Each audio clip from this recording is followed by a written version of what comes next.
Hello, everyone. Welcome back to the Potsmoker's Bible. My name is Zion. I'm the author of the Potsmoker's Bible, which contains the prophetic book of Zion, where I get my name and authority. It comes from the Ketuvim, or Old Testament of the Christian Bible, and I use the King James Version to put together the prophecy of Israel, which I call the Book of Zion. The Book of Zion is written completely in Bible verse. Not a word of it is mine, which is why I had to write the Potsmoker's Bible in order to publish the prophecy of Israel. And that is exactly what I've done. Today I'm going to read to you the unabridged version of the third chapter of the Book of Zion, which is the ending of the fifth chapter of the Potsmoker's Bible. So I will read that to you, and it goes like this. The Book of Zion, chapter 3. The Lord speaks. The Lord God hath given me the tongue of the learned, that I should know how to speak a word in season to him that is weary. He waketh me morning by morning, he waketh my ears to hear as the learned. The Lord hath opened my ears, and I was not rebellious, neither turned away back. I heard the voice of the Lord saying, Whom shall I send? And who will go for us? Then I said, Here I am, send me. And he said, Go and tell this people, Hear ye indeed, but understand not. See ye indeed, but perceive not. Make the heart of this people fat, and make their eyes heavy, lest they see with their eyes, and hear with their ears, and understand with their hearts, and convert and be healed. Thus saith the Lord God, and thy Redeemer, and he that formed thee from the womb. I am the Lord that maketh all things, that stretcheth forth the heavens alone, and spreadeth forth the earth himself, that frustrateth the token of liars, and maketh diviners mad, that turneth wise men backward, and maketh their knowledge foolish. Wherefore the Lord saith, Forasmuch as this people draw near to me with their mouths, and with their lips do honor me, but remove their hearts far from me, and their fear towards me is taught by the precepts of men, therefore, behold, I will proceed to do a marvelous work among this people, even a marvelous work and a wonder. For the wisdom of their wise men shall perish, and the understanding of their prudent men shall be hid, that they may see and know and consider and understand together that the hand of the Lord hath done this, and the Holy One of Israel hath created it. Produce your cause, saith the Lord. Bring forth your strong reasons, saith the King of Jacob. Let them bring them forth, and show us what will happen. Let them show the former things, what they be, that we may consider them, and the latter end of them, and declare for us things for to come. Bring forth the blind people that hath eyes, and the deaf that hath ears. Let all the nations be gathered together, and let the people be assembled. Who among them can declare this, and show us former things? Let them bring forth their witnesses, that they may be justified, or let them hear, and say it is true. To whom will you liken me, and make me equal, and compare me, that we may be like? They lavish gold out of a bag, and weigh silver in the balance, and hire a goldsmith. He maketh it a god. They fall down, yea, they worship. They bear him upon their shoulders. They carry him and set him in his place. He shall not remove. Yea, one shall cry unto him, yet can he not answer, nor save him out of his troubles.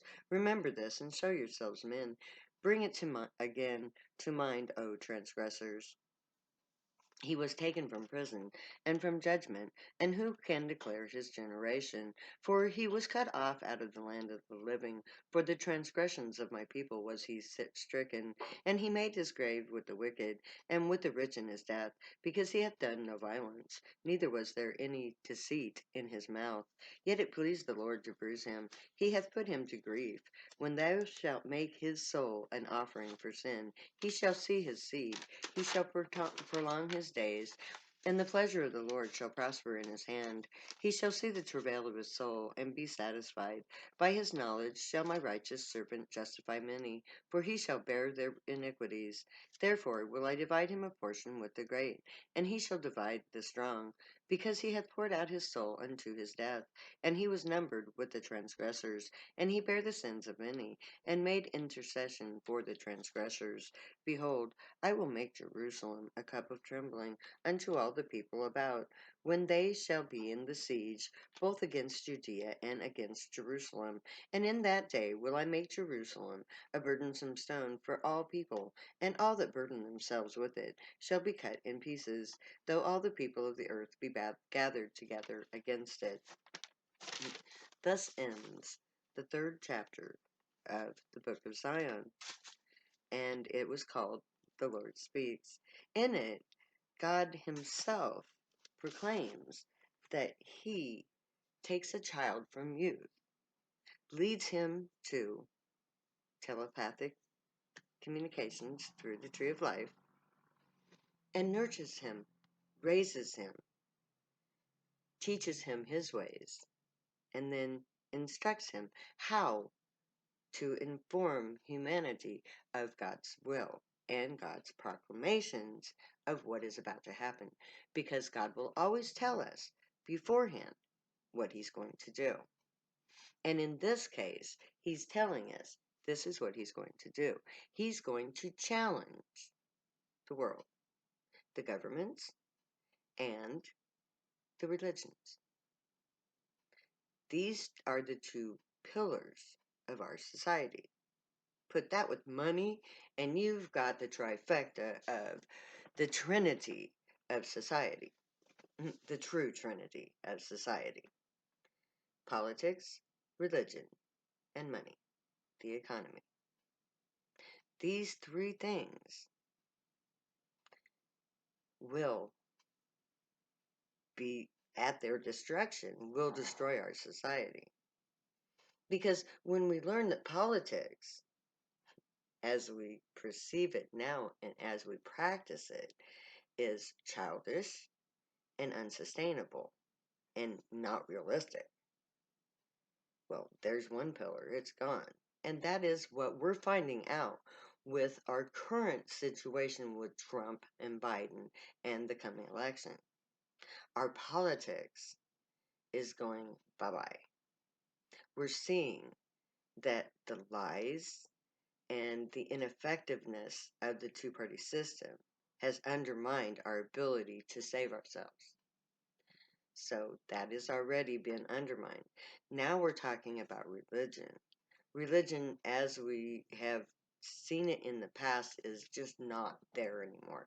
When I was a kid, everything on Sunday was closed. Nothing was open except for a very few restaurants like truck stops.